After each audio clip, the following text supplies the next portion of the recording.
Kabanata 1806. Halos hindi mapigilan ng grupo ng mga eksperto ang kanilang pananabik. Mabilis silang nagpaalam at umalis.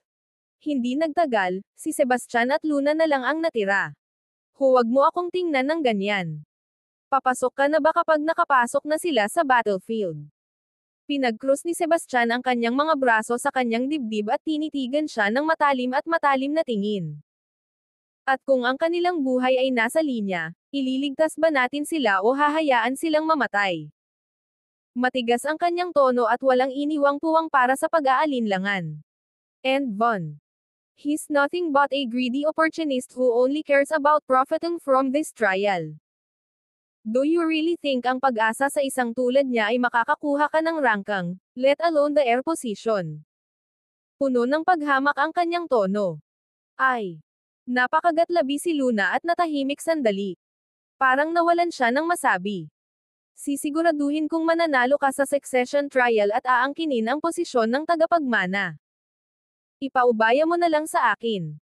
Humakbang pasulong si Sebastian na nakataas ang ulo, na nagpapakita ng hindi natitinag na kumpiyansa. Sige. Mariin siyang tumango habang ang determinasyon ay sumilay sa kanyang mga mata. Alam niyang wala nang babalikan ngayon. Sa kaibuturan ng Muni Palace, ang training ground ay binabantayan ng husto habang ang mga maharlika at opisyal ay nakaupo sa palibot ng plaza. Sa gitna, isang nasa katanghaliang gulang na lalaki ang nakaupo sa isang nakataas na plataporma. Siya ay nakasuot ng mag-agarang damit at nakasuot ng isang nakasisilaw na korona. Nagpakita siya ng isang hindi matitinag na awtoridad, tulad ng isang bundok na bumabalot sa lahat ng nasa ilalim niya. Bagamat siya ay mukhang nasa katanghaliang gulang, nabuhay na siya sa loob ng maraming siglo. Ang mga magsasaka na umabot sa isang tiyak na antas ng kapangyarihan ay maaaring mapanatili ang kanilang kabataan ng walang hanggan. Sinulyapan ni Sebastian ang lalaki at agad na nakaramdam ng matinding pressure, na para bang isang napakalaking bigat ang ipinatong sa kanyang mga balikat. Ito ay si Heinrich Bastille, ang pinuno ng Mooney World at ama ni Luna. Nakatayo si Heinrich na nababalot ng malabong lilang ambon. Ang kanyang malalim at hindi mabasa na mga mata ay nagdadala ng isang himpapawid ng misteryo. Ang kanyang lakas ay tumugma sa pinakamalakas na eksperto na si Sebastian ni Sebastian. Ang pagdating ni na Sebastian at Luna ay nakakuha ng atensyon ng mga tao. Marami ang mukhang nagulat, malamang na hindi inaasahan na dadalhin ni Luna ang isang tao sa paglilitis. Ang succession trial ay isang kompetisyon upang matukoy ang pinakamataas na daang kalahok, ngunit hindi ito isang free-for-all na away. Bukod sa mga ekspertong ipinadala o inimbitahan ng palasyo, ang mga prinsipe at prinsesa ay inaasahang magdadala ng kanilang mga tagasunod at mandirigma. Ito ay isang unspoken test ng kanilang pamumuno at kakayahang mag-rally ng suporta. Nakatayo si Luna na si Sebastian lang ang nasa tabi niya, at dahil dito ay naiba siya sa iba. Maraming eksperto sa palasyo ang nagpalitan ng tingin. Ang kanilang mga ekspresyon ay magkahalong di paniniwala, awa, at panunuya. Ang ilan ay umiling sa pagkabigo, habang ang iba ay nanunuya o nakatingin ng may kagalakan. Nagtapis ba si Luna ng tuwalya bago pa man nagsimula ang laban? Bilang isang prinsesa, paano siya naging walang ingat? Kahit hindi siya manalo, dapat man lang ay lumaban siya. Napakahalaga para sa kanya na patunayan ang kanyang determinasyon na makuha ang suporta ng mga maharlika at opisyal. Ngayong dumating na si Prinsesa Luna, magsisimula na ang succession trial. Isang itim na damit na enforcer ang naglakad papunta sa gitna ng training ground. Naningkit ang kanyang mga mata nang magsalita siya sa malalim at mapang-utos na boses. Kasabay ng pag-wave ng kanyang kamay, lumitaw ang isang kumikinang na leaderboard. Ito ang succession leaderboard. Ang pagsubok ay tatagal ng 3 araw. Kapag natapos na ito, ang pinakamataas na daang pangalan sa board na ito ay matatapos, at ang mga individual na iyon ay makakatanggap ng masaganang reward. Habang nagsasalita ang enforcer, inilibot ng matatalas na mata ni Sebastian ang paligid. Sinuri niya ang lakas ng mga nakalap na eksperto. Ang pinakamahina sa kanila ay ang mga 1-star transformative deity realm masters na may steady at composed aura. Marami ring mga middle stage na transformative deity masters na may malakas na pagbabago-bago ng espiritual na enerhiya. Para sa mga huling yugto ng transformative deity realm, kakaunti lang sila. Muli namang ikan-away ng enforcer ang kanyang braso, at lumitaw ang isang salansan ng mga token na kasing laki ng palad, na maayos na nakaayos sa isang tabi. Habang kinokolekta ng mga kalahok ang kanilang mga token, iniwan nila ang kanilang mga natatanging imprint sa parehong mga token at sa succession leaderboard. Ang bawat pangalan ay naitala. Kapag nagsimula na ang pagsubok, ang kanilang bilang ng token ay mag-update ng real-time sa leaderboard. Kabanata 1807. Ang setup na ito ay ginawang mas maginhawa ang mga bagay. Maaari na ngayong subaybayan ng mga tagalabas ang bilang ng mga token na hawak ng bawat kalahok at subaybayan ang mga pagbabago sa ranggo sa real-time. Makalipas ang kalahating oras, natanggap na ng lahat ng kalahok ang kanilang mga token. Sa isang kaway ng braso ng enforcer, isang kumikinang na portal ng misteryosong liwanag ang lumitaw sa plaza. Pagkatapos mong lampasan iyon, dadalhin ka sa isang random na lokasyon sa loob ng larangan ng digmaan, bulong ni Luna kay Sebastian na may bahagyang tense na ekspresyon. Ganun ba? Bahagya siyang kumunot ang noo habang iniisip ang sarili. Oo. Ito ay upang maiwasan ang iba na bumuo ng mga alyansa sa simula pa lamang.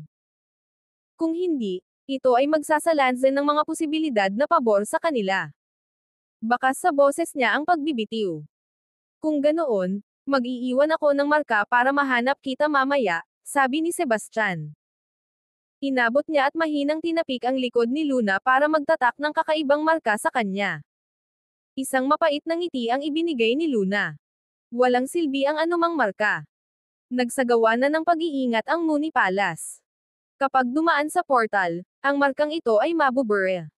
Huwag kang mag-alala tungkol dito. Ngumuso si Sebastian. Mukha siyang confident. Ang markang iniwan niya ay hindi pangkaraniwan.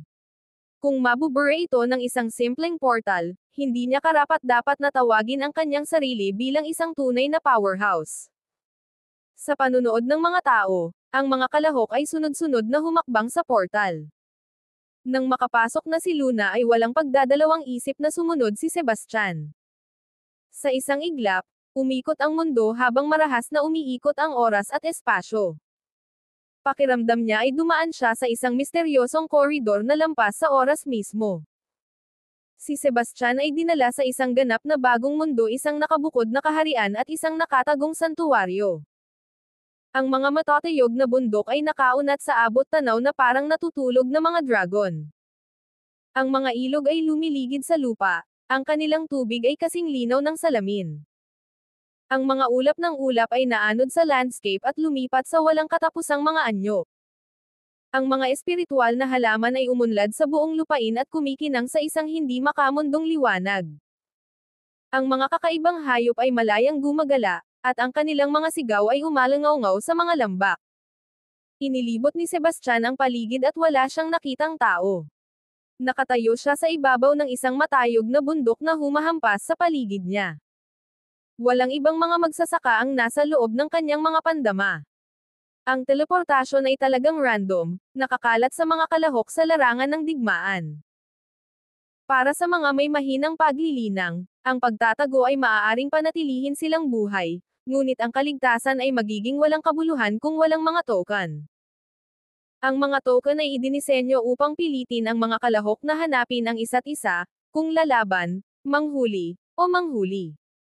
Ang succession trials ay brutal, at hindi sila simpleng duel.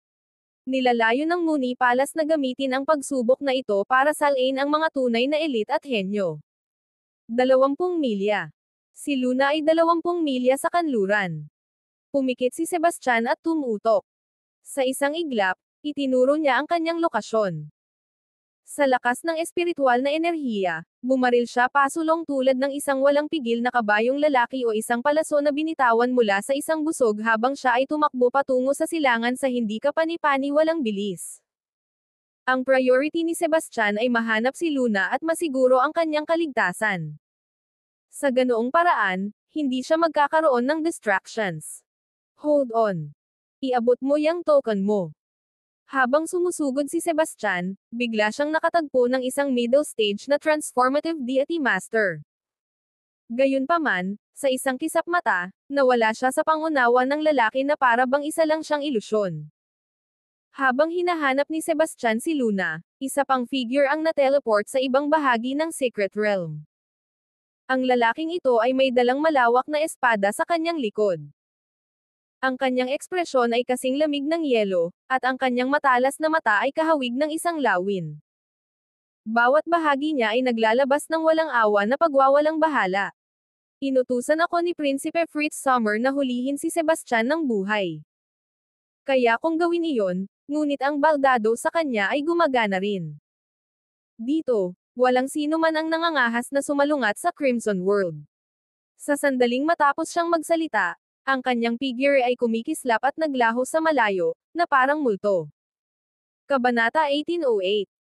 Sa isang lugar sa lihim na kaharian, lumitaw ang isa pang figure at malamig na nagsabi, sa wakas ay nakapasok na ako sa larangan ng digmaan. Mukhang wala ng Atreides ngayon sa lihim na kaharian na ito. Pumatay man o mapatay. Kung nandoon si Sebastian, makikilala niya ito kaagad. Ito ay si Arnold Gates, na nakipagduel sa kanya sa alchemy kamakailan lamang at lamusong sa galit. May isa pang lalaki, si Sword Age Rico, ang nangungunang figure ng nakababatang henerasyon sa Burial Heaven Sect. Sebastian, wala ka ng takas sa pagkakataong ito.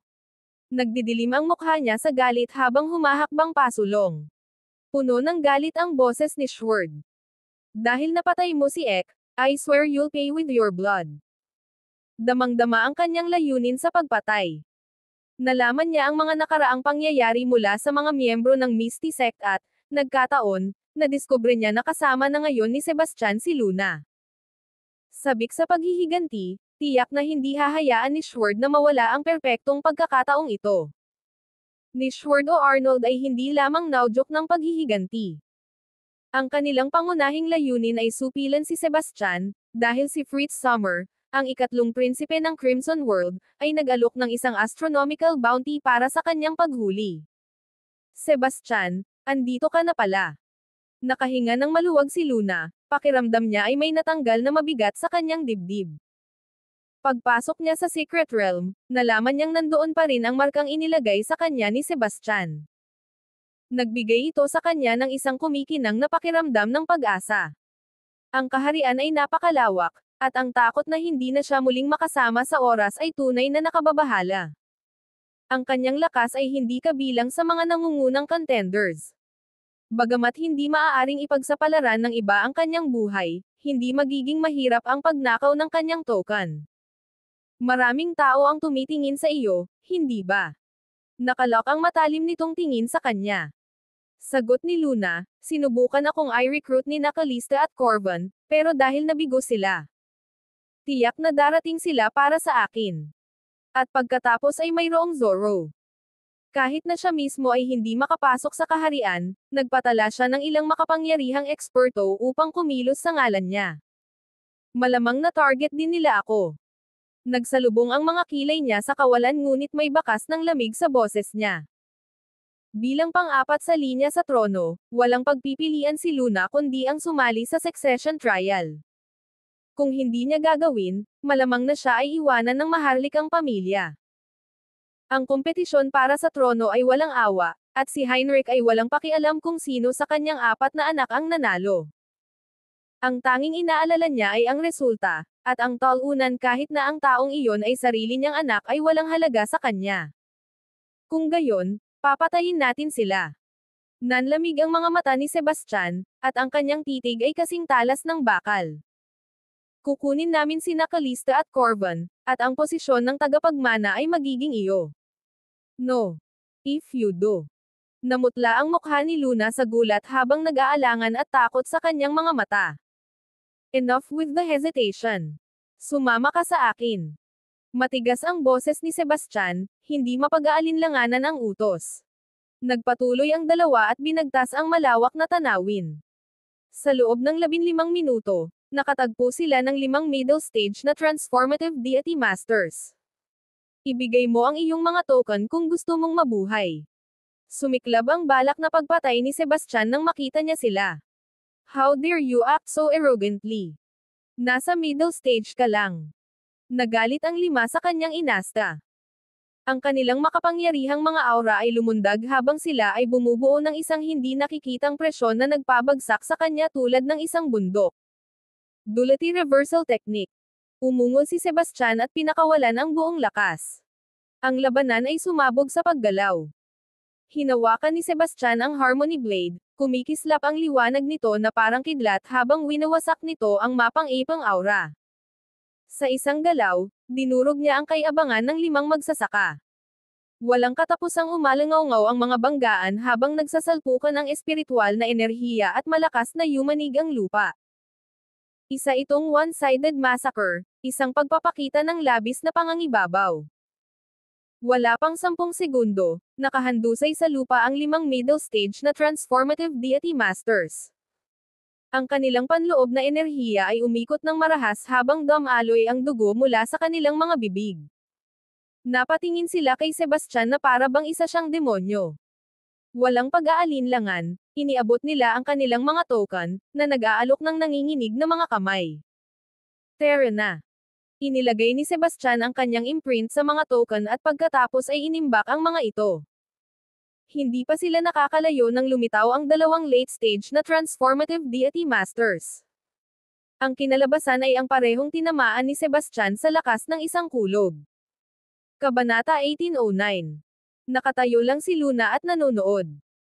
Ang kanyang puso ay napuno ng parehong takot at isang kisap mata ng pagkamangha sa napakalakas na lakas ni Sebastian, nakatayo sa likod niya, hindi niya kailangang itaas ang isang daliri. Prinsesa Luna. Isang malamig na boses ang pumutol sa hangin. Sa isang iglap, isang figure ang lumitaw sa kanilang harapan. Ibigay mo ang iyong mga token, pagkatapos ay mawala ka. Ang lalaki ay hindi kapani-pani walang kahanga-hanga. Nakilala siya ni Luna, at bumalatay sa mukha niya ang pag-aalala. Hadrian Storm, ikaw. Bago pa man siya makatapos magsalita ay kumilos na si Sebastian. Ang kanyang anyo ay lumabo na parang multo at naglabas ng matinding hangarin na pumatay. Ang lupa ay yumanig, at ang hangin mismo ay tila nabali sa lakas ng kanilang sagupaan. Nagpalitan ng 20 suntok ang 2 figure bago biglang naghiwalay. Tulala na nakatayo si Luna. Tumayo si Sebastian at hindi natinag. Sa kaibahan, si Hadrian ay nakaluhod sa malayo, umuubo ng dugo at nanginginig na parang isang taong malapit ng mamatay. Ibigay ang lahat ng 3 token, o mamatay. Naramdaman ni Sebastian kung gaano karaming mga token ang dala ng isang tao dahil sa kakaibang koneksyon. Kahit na nakastore ito ng isa sa loob ng storage space ring, nade-detect pa rin niya ito gamit ang invisible link. Ang mga token na ito, na ginawa ng Mooney World, ay hindi mga ordinaryong bagay. Dinisenyo ang mga ito para gawing malupit na hindi nagpapatawad ang succession trial at hindi nag-iwan ng puwang para sa pag-atres. Sebastian, kahit kunin mo ang mga token, hindi mahalaga. I'll be honest, ang pamilya Osborne ay nagpadala ng mga eksperto dito para harapin ka. Nagdilim ang mukha ni Hadrian, at nagpatuloy siya, maaari akong makipagtulungan sa iyo upang tumulong sa pagharap sa ilan sa kanila. Pumunta ka sa impyerno. Kasing lamig ng kalaliman ang boses ni Sebastian. Sa isang mabilis na galaw, ibinaba niya ang Harmony Blade, at isang bahid ng sword energy ang bumaril pasulong. Agad na nabasag ang espiritual na kalasag ni Hadrian. Tumagos ang talom sa kanyang katawan, at tumalsik ang kanyang dugo. Okay. I'll give them to you, nagmamadaling sabi ni Hadrian. Mabilis siyang naglabas ng 3 token at pinalipad ang mga ito patungo kay Sebastian na may bug zone ng espiritual na enerhiya. Sa sandaling umalis ang mga token sa kanyang kamay, sumabog ang mga ito sa isang pagsabog na naglabas ng isang alon ng mapanirang enerhiya. Napakalakas ng pagsabog kaya nabasag nito ang nakapalibot na espasyo at pinilit si Luna na umatras ng 12 yarda upang makatakas sa mga shockwaves. Nang makita iyon, ang dating mahiyain na ekspresyon ni Hadrian ay agad na napalitan ng masamang hangarin. Talagang humihingi ka ng gulo. How dare a mere middle stage transformative deity master like you try to snatch my token? You're as good as dead. Oh. Isang walang awa na boses ang umalangaw sa alikabok sa gitna ng magulong paputok na puyo ng tubig. Nang tumila na ang alikabok, lumabas si Sebastian na hindi nagalaw. Panay ang aura niya, at ang lamig ng ekspresyon niya. Ikaw. Paano ito posible? Napuno ng takot si Hadrian. Hindi niya maintindihan kung paano makakaligtas ang isang middle stage na transformative deity master sa kanyang mahusay na binalak na pagsabog. Ito ay lampas sa katwiran. Dahil sabik na sabik kang mamatay, pagbibigyan ko ang hiling mo. Sa isang iglap, tinakpan ni Sebastian ang distansya sa pagitan nila gamit ang Phantom Stride. Gamit ang isang mapanirang daliri, ang puwersa ng buhay ni Hadrian ay napatay. Lumukat ang kanyang katawan sa lupa, wala ng buhay. Si Sebastian ay nanatili sa tuktok ng kanyang kapangyarihan sa lihim na kaharian na ito at isang hindi mapigil ang puwersa. Matapos patayin si Hadrian, ikanaway niya ang kanyang kamay, at isang surge ng espiritual na enerhiya ang tumama sa storage space ni Hadrian sa kanyang pag-aari. Sigurado, nasa loob ang tatlong token. Natigilan si Luna at natigilan ng hindi masabi. Pinatay mo siya. Bulong niya. Anak siya ng isang enforcer. Kung hindi dahil sa aking malakas na pagtatanim ay patay na ako ngayon, malamig na sagot ni Sebastian. Gusto niyang maunawaan ni Luna na ang succession trial ay hindi isang laro. Siguro kailangan mo munang alalahanin ang sarili mo. Bigla siyang napatingin sa horizon. Sa di kalayuan, tatlong figure ang naglalakad na magkatabi. Ang isa sa kanila ay may kapansin-pansing pagkakahawig kay Callista. Malinaw na ang tao ay si Corvan. Sinundan ni Luna ng tingin si Sebastian. Nang makita niya kung sino ang papalapit ay namula ang mukha niya. Tumakbo. Nabulunan siya. Bakit tumakbo? Ngumuso siya. Paano ko hahayaang makatakas ang isang madaling biktima? Kunin muna natin ang mga token nila. Kabanata 1810. Madaling biktima. Nakakunot ang noo ni Luna habang nakatingin kay Sebastian, nasabik sa labanan seryoso ang ekspresyon nito ngunit walang bahid ng takot.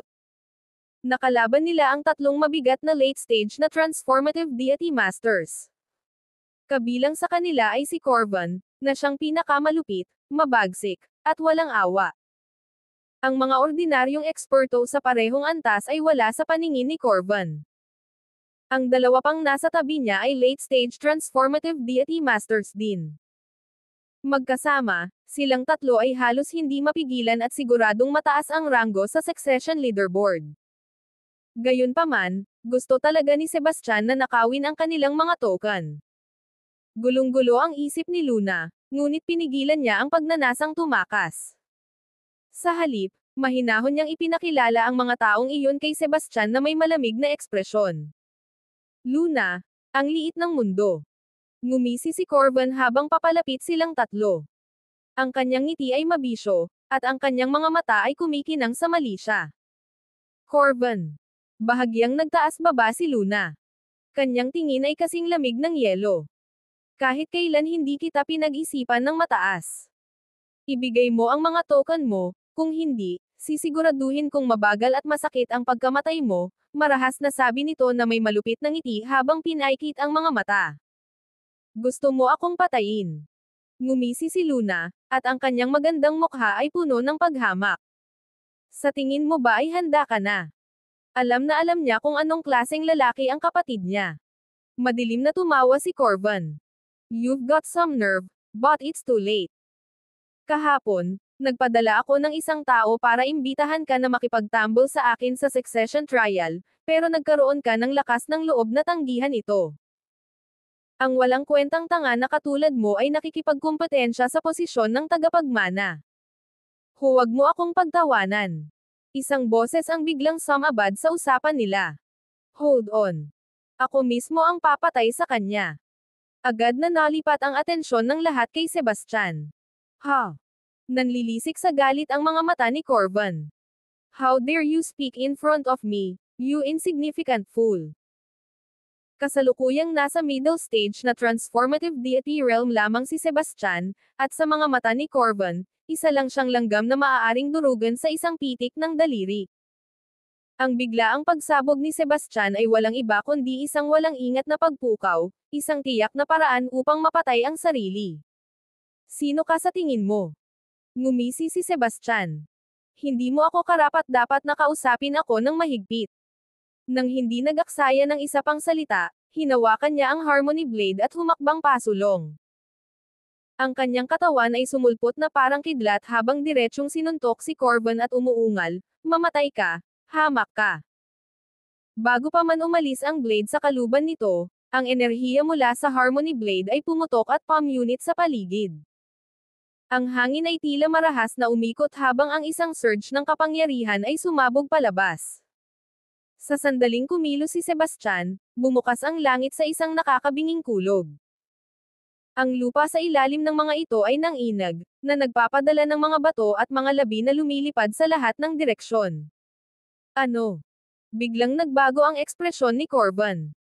Inilabas niya ang lahat ng kanyang espiritual na enerhiya habang pinakawalan niya ang kanyang pinakamalakas na pag-atake upang kontrahin si Sebastian. Naghuhukay ka ng sarili mong libingan, brat. Ang dalawang figure ay nagbanggaan sa isang puwersa na nagpadala ng shockwaves na umaagos sa lugar. Nabunot ang mga puno, at napuno ng alikabok at mga labi ang hangin. Iyon lang ba ang mayroon ka? Pang-aasar ni Sebastian. Gayunpaman, ang lakas ng loob mong kumilos ng napakayabang dito. Kinagat ni Corban ang kanyang mga ngipin, at ang kanyang mukha ay namula sa galit. Huwag kang maangas. Simula pa lang ito. Ang mga diskarte sa espada ni Sebastian ay hindi mahuhulaan, at ang bawat hampas ay nilalagyan ng napakalakas na kapangyarihan.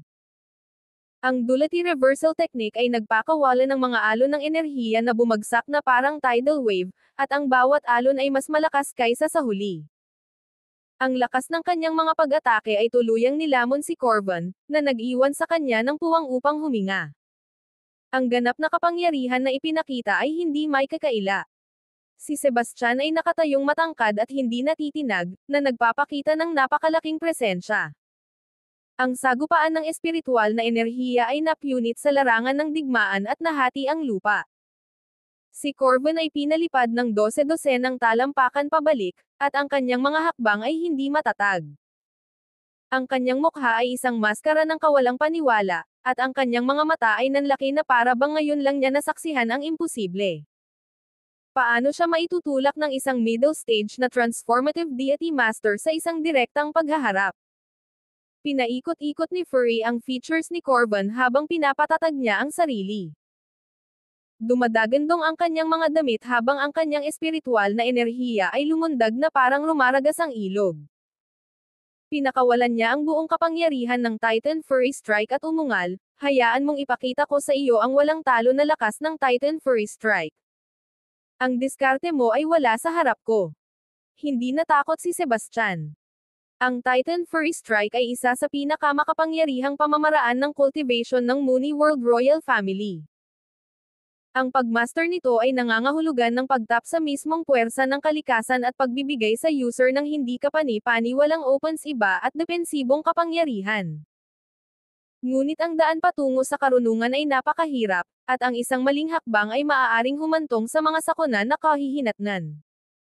Gayunpaman, sa sandaling maging perpekto, ang kapangyarihan nito ay tunay na nakakasira ng lupa. Dimensional Slash. Napasigaw si Sebastian nang umalis ang Harmony Blade sa kaluban nito. Isang nakabubulag na arko ng enerhiya ng espada ang tumama sa larangan ng digmaan. Ang welga ay simple ngunit mapangwasak. Ito ay isang dalisay at hindi mapigilan na puwersa ng lakas ng espada na pinakawalan ng walang pagpipigil.